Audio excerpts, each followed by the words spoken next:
단 2화를 남겨놓고 스페셜 선공개 영상이 공개되었는데요. 이 드라마가 16부작이었으면 어땠을까 하는 아쉬움이 남죠. 추영우 배우와 조이현 배우의 다음 작품을 정말 기대하게 하는 드라마입니다. 견우는 봉수 기억 속에 갇힌 채 귀신 헌터가 된 것으로 보이는데요. 봉수에게 빼앗긴 자신 몸을 되찾고 성화를 지키려는 강한 의지가 돋보이죠. 견우는 검은 가죽 재킷을 입고 귀신을 향해 활시위를 당기는데요. 금메달 선수답게 연속으로 성공시키는 견우이죠. 그리고 부적을 입에 문 채 활시위를 당기는 장면은 정말 인상 깊으면서 신의 한 수가 아닌가 싶습니다. 견우는 자신만의 활 쏘는 루틴을 가지고 있었는데요. 성화는 견우가 변한 걸 눈치챘음에도 이 루틴을 하지 않는 견우를 보면서 봉수임을 확신하게 되었죠. 견우가 산에서 눈을 감고 바람을 느끼며 활시위를 당길 때 자신만의 루틴을 했었는데요. 이전 예고편에서 봉수인지 견우인지 헷갈렸던 부분이 선명해졌죠. 이제야 견우가 왜 양궁 선수로 나왔는지 알 것 같은데요. 자신이 가장 잘하는 양궁으로 성화를 지키는 것으로 보입니다. 성화는 동천장군 죽음 이후 신어머니를 비롯해 100명의 원혼들이 좋은 곳으로 갈 수 있게 빌어주고 있었는데요. 그런데 염화가 어떻게 알았는지 이곳에 등장하죠. 하지만 이전과는 사뭇 달라진 모습을 보입니다. 염화는 정성을 들이고 있는 성화를 향해 화를 내는데요. 염라대왕한테 한 번만 빌면 될 것을 왜 힘들게 100명이나 되는 원혼들을 빌어주냐는 것이죠. 그리고 이곳은 위험하다는 듯 함께 떠날 것을 제안합니다. 그러자 성화는 당신이 무슨 상관이냐며 염화를 향해 소리치는데요. 사실 동천장군이 죽은 것도 끊임없이 견우를 향해 주술을 행하는 염화 미래가 보였던 것이죠. 그래서 신어머니로서 끝까지 염화를 지키기 위해 인간 부적을 자처하며 죽게 된 것입니다. 성화가 염화를 향해 분노하는 순간 성화의 눈빛이 붉게 변하며 봉수가 등장하는데요. 죽이고 싶지 않으니 죽기 싫으면 당장 이곳을 떠나라고 소리치죠. 봉수가 염화를 죽이고 싶지 않다는 것은 자신을 세상 밖으로 꺼내준 염화에 대한 고마움 때문일까요? 아니면 언제든 자신이 돌아갈 수 있는 염화의 몸이 필요한 것이었을까요? 그런데 염화가 성화를 대하는 태도가 이전과 많이 달라진 듯 보이는데요. 염화의 말투에서 성화를 진심으로 걱정하는 듯한 감정이 느껴집니다. 동천장군이 자신을 버렸다며 그에 대한 미움과 증오로 지금까지 버텨왔는데요. 하지만 동천장군이 자신을 위해 죽음까지 마다하지 않는 걸 보면서 내면에는 자신에 대한 걱정과 사랑이 있었다는 것을 알게 되었죠. 그리고 끝까지 자신을 지킬 거라던 그 말이 진심이었다는 것을 알게 된 것입니다. 결국 동천 죽음으로 인해 내면에 쌓여있던 미움과 증오가 사라지면서 성화에 대한 태도도 바뀐 것이 아닐까 싶은데요. 이전에는 견우를 죽이기 위해 성화가 제거 대상이었다면 이제는 봉수로부터 반드시 구해야 하는 대상으로 바뀐 듯 보이죠. 염화와 성화는 피는 섞이지 않았지만 동천장군의 신딸이기에 자매로 볼 수 있는데요. 특히 동천장군은 상처받은 염화를 대신해 성화가 자유롭게 생활할 수 있도록 애지중지 예쁘게 키웠죠. 그런 성화가 봉수에게 먹혀 세상에서 사라진다면 동천에 대한 면이 서질 않죠.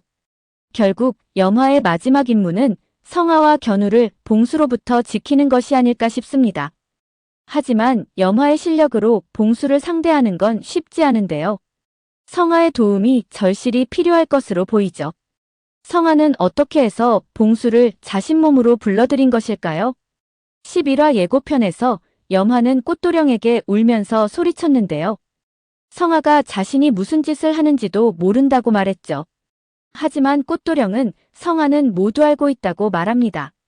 꽃도령의 이 말은 성화가 견우를 위해서 목숨까지 걸었다는 말로 들리는 부분이죠. 그리고 성화는 졸업식 전에 돌아오겠다고 봉수에게 말합니다. 예고에서 성화는 봉수에게 소원이 하나 있다고 말하는데요. 이어진 장면에서는 성화가 봉수 눈을 가리고 입맞춤을 하는 장면이 나오죠. 이 장면은 사실 봉수의 소원이었는데요. 그런데 성화가 말도 안 되는 봉수 소원을 들어준 것이죠. 아마 여기에는 봉수의 마음을 움직이려는 어떤 의도가 숨어 있는 것이 아닐까 싶습니다.